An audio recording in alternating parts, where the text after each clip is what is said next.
Hey there guys, just wanted to let you know that the Patreon for DMO73 Gaming has just relaunched, so if you want to support the channel and get access to our exclusive Discord server community, as well as lots of other cool exclusive rewards, go check it out.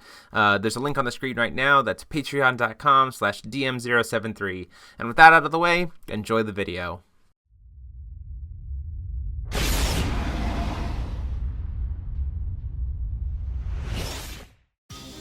Hey there guys, DMO73 here, bringing you the spoilers for the Children of the Night Darkness structure deck for Reia Cluster.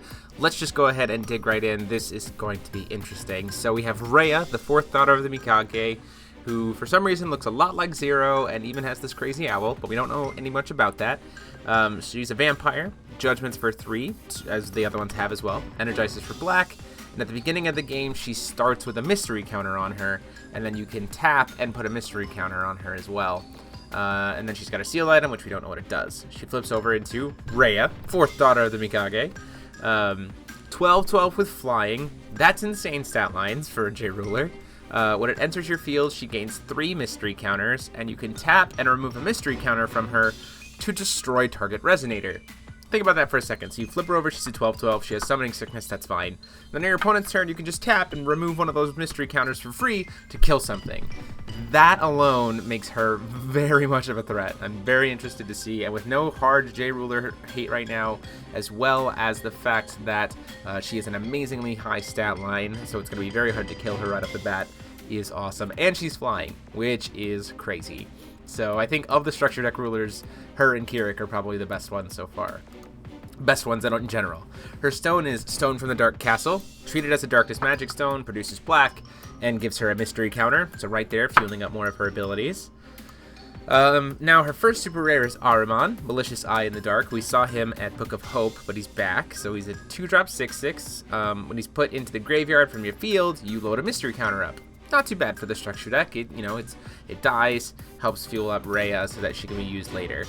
Then we have Bats from the Dark Castle. He's a 1-drop 0/4, but gains +2/+2 for each, or +2/+0 for each mystery counter on your J-Ruler. So this guy starts. Imagine you hit the stone first turn, and then you play this guy. He comes in as a 4/4. 4/4 flyer on turn 1. It's not bad. Not much. Pretty good stats. And then he just gets bigger every turn. So Alucard, the Vampiric Noble, 3-drop 6/6 that pumps up all your other vampires +2/+2. This guy's a bat, not a vampire, obviously. Then we have Empress Carrilla. So she's back from Grimm Cluster, but looking a lot less demonic now, or a lot less old. We have 3-drop 6/6 as well. When it enters your field, you destroy target resonator with total cost 1. But it is a mandatory, so it has to, if there's one on the field, you have to destroy it, even if it's your own. Next up, we have the Ashen Snow White, who has very interesting outfit design. He's a true drop 5/7, but you can remove a mystery counter from her J-Ruler to give her +2/+2 and precision. So suddenly a 7/9 with precision for 2 is pretty good. That's really good for a stat line. It can also be used defensively, which I think is important to make use of. So you can have on turn 2 a 7/9 blocker. That's pretty insane. Next up we have Grimm, the Pitch Black Vampire, and you guys know me, I'm a huge fan of Grimm, so seeing him as a vampire is kind of weird, but this outfit is dope. So Grimm the Pitch Black Vampire, 4-drop 9/9, has flying, is a vampire and a fairy tale. When it enters the field, put target resonator from your graveyard into your hand, so you get to replace him, which is awesome. And you can pay 2 to give target J/res your opponent controls -X until end of turn, where X is the number of fairy tales. So right now we have 2 fairy tales in the deck. We'll have to see if we have any more. And then we have Moonlit Shadow, who's just a 1-drop 4/4 vanilla. So the stat lines of these creatures are pretty good, except for the 3-drops, who are a little bit low. And then we have Dark Knight Butterfly, our first chant. It is a mystery chant, assuming that comes into play later. So your opponent discards a card. If it was awakened, your opponent discards 2 cards. And so let's just think about this for a second. So awakening is 2 mystery counters from your J-Ruler. So turn 1, you're on the play, you hit your Castle Stone, you remove both counters, and then make your opponent discard 2 cards. They get to pick which ones they are, but that's still pretty good. You put your opponent down to 4 cards for their first turn, even though they're on the draw. So it's pretty interesting stuff. It's good to see we're getting more discard support. Now we have our 2 spells, both instant speed. We have Sword of the Half Moon, 2 black, quick cast. Gives a target J/res -6/6. If it was awakened, though, it becomes a bounce spell instead, and it awakens for 2 mystery counters. So this is just a better Dark Purge. I don't know why you would play Dark Purge when you can just play this.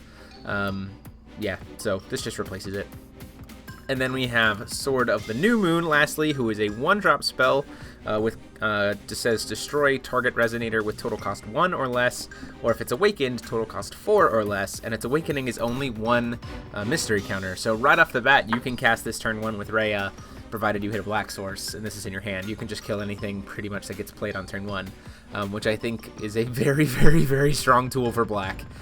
This is probably the best hard removal we've seen so far, outside of Kyric's like 1-drop burn spell that burns strength counters. So very interesting stuff. And then lastly, we have the Darkness Magic Stone, which I think this is probably my favorite Darkness Magic Stone art so far. So really, really cool. But that is it for the structure deck. Let me know what you guys think of all these cards. I, for one, am super hyped. I will try to get an unboxing video up for these guys in the next week after I manage to get a hold of them, so you guys can see what they look like, as well as some deck battles. Myself and Paul are going to be playing them, as well as a collab with myself and the TCG Scrubs. Go ahead and check them out. There's a link down below to them. I did a big conversation with them, and we're going to do some videos together moving forward, so that'll be fun. But other than that, let me know what you guys think. Go ahead and check out the Patreon to support the channel, and until next time, this is DMO73 signing off.